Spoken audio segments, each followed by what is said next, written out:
Hi everyone and welcome to the YN685 Flash First Look Review.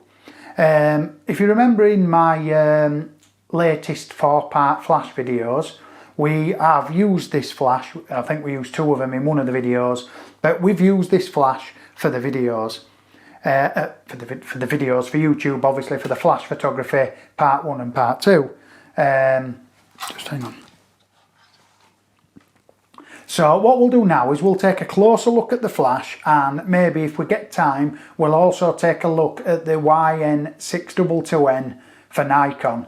It is the same for Canon. I think it's just the YN622C, but I've got the Nikon version obviously because I'm shooting Nikon. So if we take a look at the flash, the reason why I recommend that you get this flash, I'll just show you that I am here. I recommend you get this flash is because it's just absolutely outstanding. It's as good as the Canon 580, the 600 EXRT.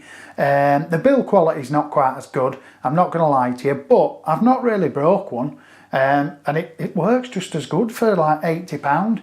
This particular model, I recommend you get this particular model and the YN622N. Let me just see if I can find that while we're talking, because the YN622N will fire these flashes without having different triggers. So if I can just put that there, it should be in the scene. It looks a little bit bright, but that's the YN622N. That fires these flashes.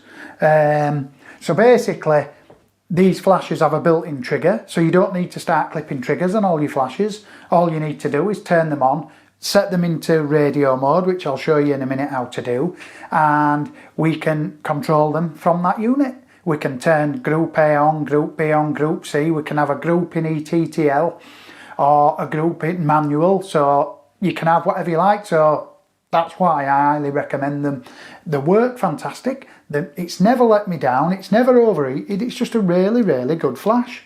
Is it as good as the Canon? Yeah, definitely. I've not had the latest Nikon, but they just work. And you could get 3 of these flashes with a YN622N for something like 200 quid. And then you've got a key light, you've got a fill light, and you've got a rim light. And they just work. That's all I can say. It's not like years ago when you had to get the, can't remember what they were called now. It's been that long. But years ago when you used to fire off-camera flash, it was very intermittent. Sometimes they'd fire, sometimes they wouldn't fire. Then they brought out the Pixel Kings and they started to get better. But these are absolutely outstanding. And not only for off-camera flash, but the flash also works perfectly well on the camera for an ETTL flash. So if you're at a wedding or you need a bit of fill flash, or you just need to use flash in general to bounce about, it works absolutely spot on the camera. What I will say with the YN622N, when you push it onto your camera, especially on the D750, I've found out if you push it right hard into the hot shoe of the camera, that manual works great, but when you try use ETTL with the YN622N attached to the camera, not the flash, I'm talking the trigger that triggers the flashes, you've got to just back it up a little bit in the hot shoe and then lock it off, and it's perfectly fine. I just thought I'd let you know that, just in case you run into that issue. It might only be a D750 issue. I did read it on the internet, and that's where I learned how to do it myself. But usually when I use off-camera flash, I always use manual, so I've never noticed it before, because in manual it only needs 1 pin, I think, connected. I don't think it needs all the 5 pins to transmit the ETTL signal, so I've never noticed it before. I just use it in manual.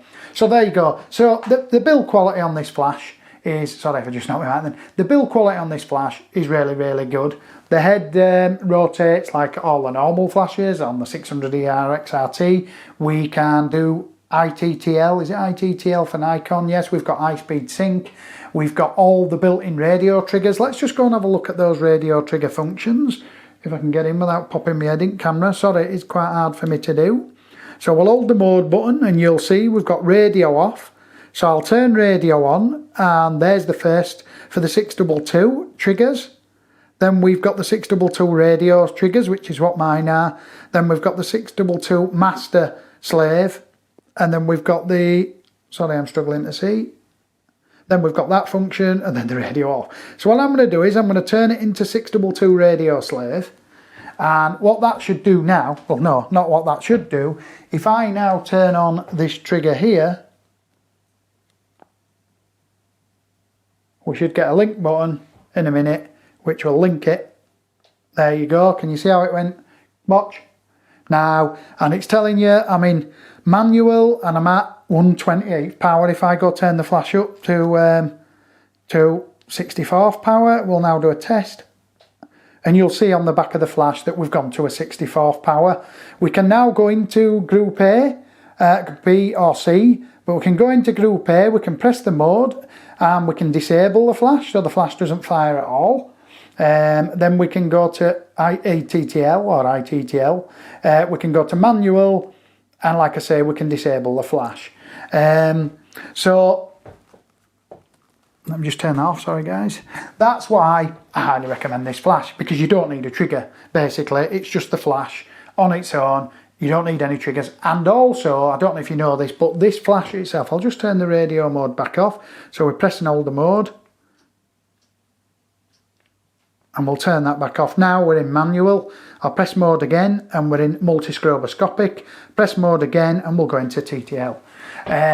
So basically, that's why I recommend that flash. And the flash can also, sorry, I've just minced my words there. The flash can also be used as a trigger itself, this particular version. So you don't need the YN622N, but it's so cumbersome.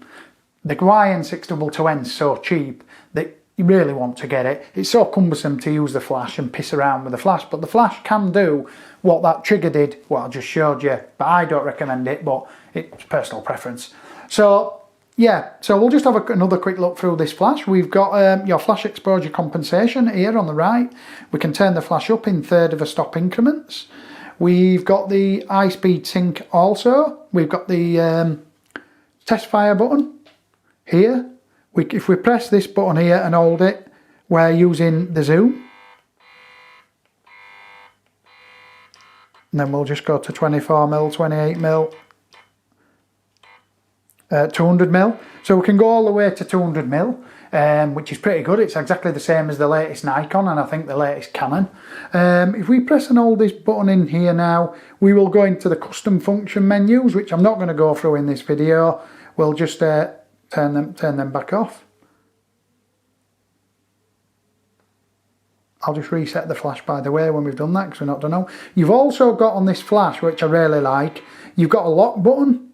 So if you bring it back one, you've got to be careful. Now nothing works. So if you've set your flash in manual and you're like worried about knocking buttons at a wedding or whatever and you're walking around, it's easy to knock these buttons. But do remember, sometimes I put the lock on by accident and then when I'm walking about, I forget that the lock's on and I'm thinking, what's up with my flash? Because none of the buttons will work. So remember that.